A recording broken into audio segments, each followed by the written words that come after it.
আমি মোটা হচ্ছি কেন? কারণ তুমি জিমে না গিয়ে ফ্রিজে যাওয়া আসা করো। হ্যাঁ, এত খাও কি করে?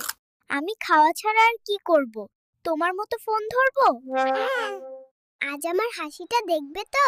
দেখবো, কিন্তু সাবধানে। তোমার হাসি দেখলে আমার সাইকেলও ঘুরতে চাইবে। আজকে এত সাজগোজ কেন?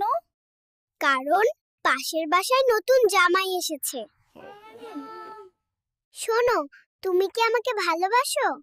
আমি তোমাকে ভালোবাসি, নয়তো আমি সারা রাত কার সাথে ঝগড়া করব? তুমি কি সব সময় আমার জন্য রোমান্টিক থাকবে? হ্যাঁ, তুমি রাগ করলে আমি গান গাইবো, তুমি হাসলে পুরো বাসা কনসার্ট হল। Do you think you've made any mistakes after marriage? Yes, her jewelry is sparkling more than my sunglasses. তুমি কি আজ খাওয়া কম করছো? হ্যাঁ, তুমি সঙ্গে থাকলে খাবার কমই লাগে।